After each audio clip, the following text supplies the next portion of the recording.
اعوذ باللہ من الشیطان الرجیم، بسم اللہ الرحمن الرحیم۔ شروع اللہ پاک کے نام سے جو بڑا مہربان اور نہایت رحم والا ہے۔ آج کی ویڈیو کا موضوع ہے صلح حدیبیہ، ابو جندل رضی اللہ اور ابو بصیر رضی اللہ کا واقعہ۔ سن 6 ہجری میں حضور اقدس صلی اللہ علیہ وآلہ وسلم عمرہ کے ارادہ سے مکہ تشریف لے جا رہے تھے۔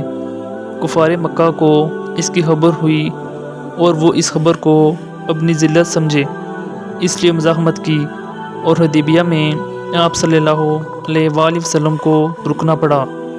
جان نثار صحابہ رضی اللہ ساتھ تھے جو حضور صلی اللہ علیہ وآلہ وسلم پر جان قربان کرنا فخر سمجھتے تھے۔ لڑنے کو تیار ہو گئے، مگر حضور صلی اللہ علیہ وآلہ وسلم نے مکہ والوں کی خاطر سے لڑنے کا ارادہ نہیں فرمایا اور صلح کی کوشش کی، اور باوجود صحابہ رضی اللہ کی لڑائی پر مستعدی اور بہادری کے حضور اکرم صلی اللہ علیہ وآلہ وسلم نے کفار کی اس قدر رعایت فرمائی کہ ان کی ہر شرط کو قبول فرما لیا۔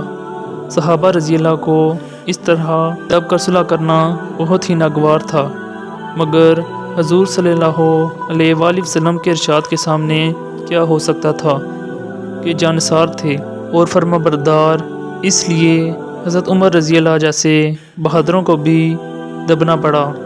صلح میں جو شرطیں طے ہوئیں ان شرطوں میں ایک شرط یہ بھی تھی کہ کافروں میں سے جو شخص اسلام لائے اور ہجرت کرے، مسلمان اس کو مکہ واپس کر دیں، اور مسلمانوں میں سے خدا نخواستہ اگر کوئی شخص مرتد ہو کر چلا آئے تو وہ واپس نہ کیا جائے۔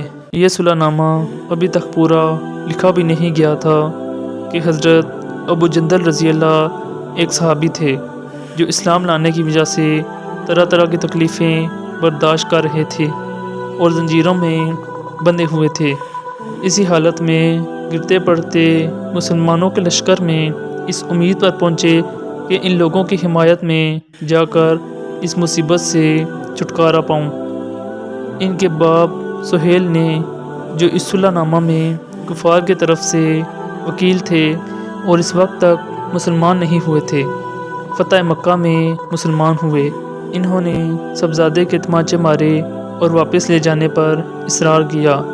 حضور صلی اللہ علیہ وآلہ وسلم نے ارشاد فرمایا کہ ابھی صلح نامہ مرتب بھی نہیں ہوا، اس لیے ابھی پابندی کس بات کی، مگر انہوں نے اس بات پر اصرار کیا۔ پھر حضور صلی اللہ علیہ وآلہ وسلم نے ارشاد فرمایا کہ ایک آدمی مجھے مانگا ہی دے دو، مگر وہ لوگ ضد پر تھے، نہ مانا۔ ابو جندل رضی اللہ نے مسلمانوں کو پکار کر فریاد بھی کی کہ میں مسلمان ہو کر آیا اور کتنی مصیبتیں اٹھا چکا، اب واپس کیا جا رہا ہوں۔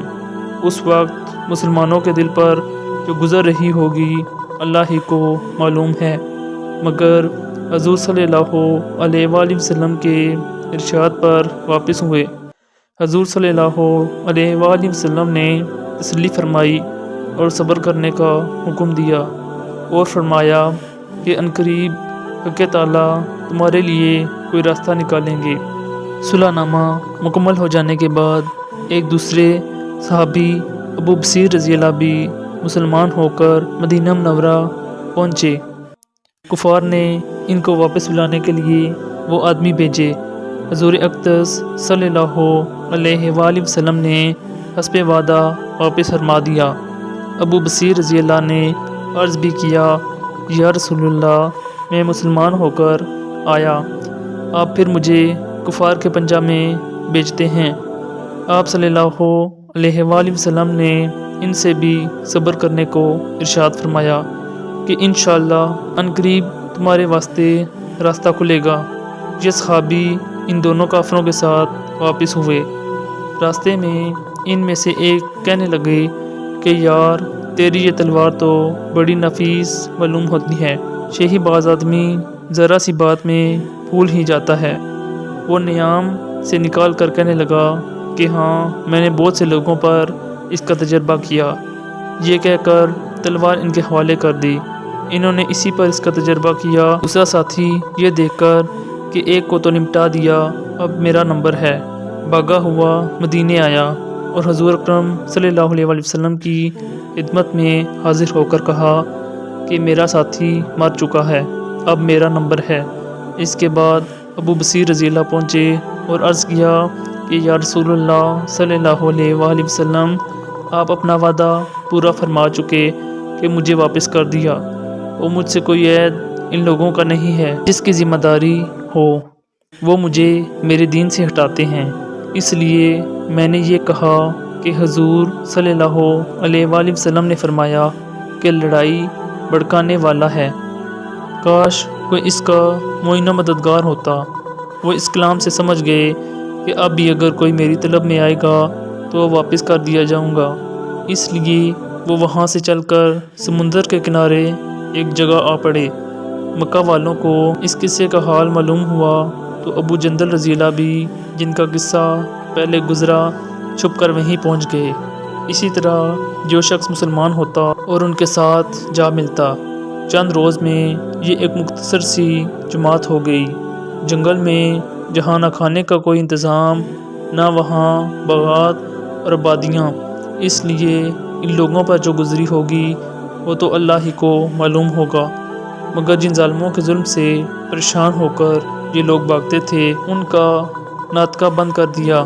جو قافلہ ادھر کو جاتا اس سے مقابلہ کرتے اور لڑتے، حتیٰ کہ کفار مکہ نے پریشان ہو کر حضور صلی اللہ علیہ وآلہ وسلم کی خدمت میں عاجزی اور منت کر کے اللہ کا اور رشتہ داری کا واسطہ دے کر آدمی بھیجا کہ اس بے سری جماعت کو آپ اپنے پاس بلا لیں کہ یہ معاہدہ میں تو داخل ہو جائیں اور ہمارے لیے آنے جانے کا راستہ کھلا لکھا ہے۔